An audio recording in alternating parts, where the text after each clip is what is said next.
I'm currently trading 26 accounts, all managed by one master account, which basically means when I make $1,000, but I'm copy trading 25 other accounts, I didn't make $1,000 today. I actually made $26,000, all while taking the same risk in the same trade because of copy trading. In this video, I'm gonna share with you the 3 different levels of copy trading funded accounts. I'm gonna break down the tools to use and the risk management to go from copy trading one account to really as many as you want. So for level 1 of copy trading your funded accounts, we're gonna have one leader account and we're gonna have one follower account. Okay, we're just getting started. We're gonna keep it simple. When you have these accounts connected, every trade that you take on this main account will automatically be copied over to your second account that you connected. So you're taking the same trades now. Now these can be any combination of account sizes, of prop firms. It doesn't matter, but I'll tell you what I would recommend if I was getting started on level 1 for copy trading. Number 1, I would wanna have the same prop firm.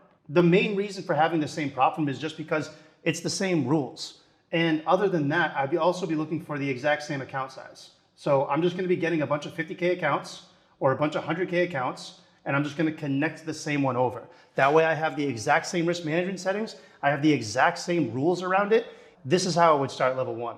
So I'm gonna show you how I connect and copy trade my accounts using TradeSyncer. And use whatever copy trader you want. I've only used 2.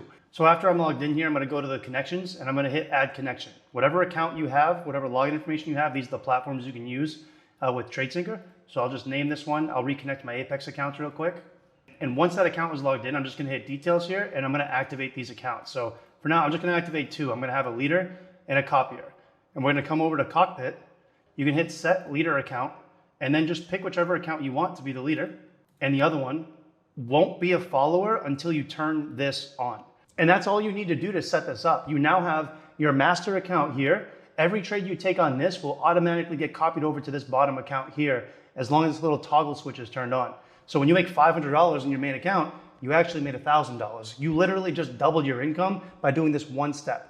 But eventually, not all of your accounts are gonna stay the same size, right? As you grow, as you add more copy trading accounts, you're either gonna have accounts that are brand new, challenge phase, or you're gonna have some that are funded, you're gonna have some that are getting payouts. So how do you manage all these different account sizes or different risk management settings by trading one master account? Well, the answer to this one is in level 2. As long as you follow level 1, you will eventually get to level 2 no matter what. So I'm gonna explain level 2 by going over an example. Let's say you have these 3 accounts right here with Apex, and each of these accounts are all the same size. They're 50K accounts. Now the first account, we're gonna say this one has a profit balance of $15,000. So the account's sitting at 65K. Now the second one, we're gonna say you have $10,000 in balance. So this one's sitting at 60K. And now you just decided that you're gonna add a third account. This is a brand new 50K funded challenge, which means you only have $2,500 of available drawdown. Now this exposes another problem because on the lead account, I have $15,000 of available drawdown. I have $10,000 on one of the copy traded. But if I lose anything more than $2,500, I'm gonna lose this funded challenge, right? I'm gonna fail the account. So the first option that you can do is you can go to your lead account and just start taking smaller contract sizes, right? You need to risk less money so that way you don't blow the account down here in case you do take losses, which we all know losses happen. But there are 2 issues that come when you do this. Number 1, the first issue is that you are going to make less money, right? You have all this buffer on all these other accounts and you can take bigger trades, but you kind of handicap yourself by adding this third one at the bottom. And the second issue is that doing this can actually get you denied a payout if the prop firm has a rule called the contract consistency rule. If you change your contract sizes in order to secure payouts, they will deny you a payout. So here's what I do when I have multiple accounts that I want to take different size trades on. The first thing I'm going to do is I'm going to try to identify the lowest account. For this one right here, the lowest account with the lowest margin is going to be the brand new 50K account. The second thing I'm going to do is I'm going to decide how much to risk per trade. I'm gonna say $250 per trade. That's 10% of the available drawdown. I'm gonna do the exact same thing for the other accounts. Let's say for the $10,000 profit one, we're gonna do $750 per trade. And then for the $15,000, we're just gonna do an even number and I'll risk $1,000 per trade. And for step 3, we're gonna go to the trade copier and put these risk management settings in there. So back on TradeSyncer, I'm gonna activate a third account now. So this one will be here. If I go to Cockpit, all 3 accounts will show up. You need to change the leader account. So we're gonna go to change leader. There's a button here. And whatever account, let's say this one's the new account. I'm gonna hit change leader there. And now that account will be the leader. and I can turn both of these on as follower accounts. So now that you have the account with the lower margin as the leader, you're gonna turn these two on here, and then you're just gonna come over to this trade multiplier where it says 1x. I'm gonna put 3 here. I'll explain why in a minute. And then I'm gonna put 4 in this one. And the reason I'm doing that is because remember before I said the main account, I'm risking 250. So let's see if we can go, let's do some math here. So the main account, we're gonna be risking 250, right? 750 is 3 times 250, and 1,000 is 4 times 250. So what that means is when you're coming over to the trade copier, you want to have a 3x on the account that you're risking 3 times more, and you want to put a 4x on the account that you're risking 4 times more. So with these accounts copy traded in this bottom account now as my lead account, if I make, let's say $500 on this account here, I actually made $1,500 here and what, $2,500? No, $2,000 here. So I made $4,000 by only making $500 in that one account because I used the contract multiplier. Remember, like if you did this backwards, you're gonna make less money by keeping the big account up front and taking smaller trades.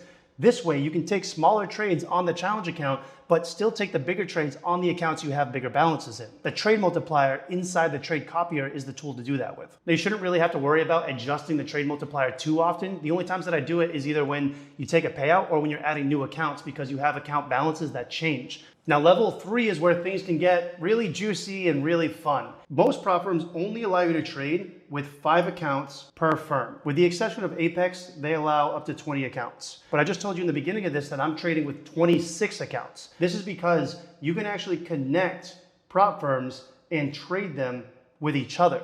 They don't have to all be with the same firm. As long as you own all the accounts and you're the one taking the trades, you can scale this as high as you want. The big challenge with level 3 is that all of these prop firms have different rules. So for example, like Apex doesn't have any rules for news trading, but Take Profit Trader, I think it's a 1 or 2 minute rule that they have once you're funded. You can be taking trades with your lead account and even getting payouts, but you can be getting denied payouts or even getting banned from other prop firms if you don't do this part right. So here are 3 steps that I go through when I'm looking to add new prop firms to my copy trader. The first thing that I'm gonna be checking for these new prop firms is I'm gonna look at their rules around payouts. Ideally, what I would do is I'm gonna find something that has the same payout schedule and the same payout rules, or as close as possible as whatever account I'm currently trading with now. If you're starting fresh, this is the criteria that I would look at. I would prioritize prop firms that have daily payouts as well as no max payout. Find as many of those prop firms as you can, start with those, and just keep adding those. And then you can go to the 3 days, the 5-day payouts, the 8-day like Apex. I started with Apex. I have 20 with them because I wanted to connect 20 accounts. But now the accounts that I'm going for have the daily payout and no max payout limit. And the second thing I'm going to be looking at when I'm trying to decide what prop firms to add is I'm going to look at their rules. I just want to see that is the strategy that I'm currently trading with right now going to violate any of the rules of this new prop firm? So that decision ultimately is up to you. Is the rule worth changing your strategy to add to your accounts?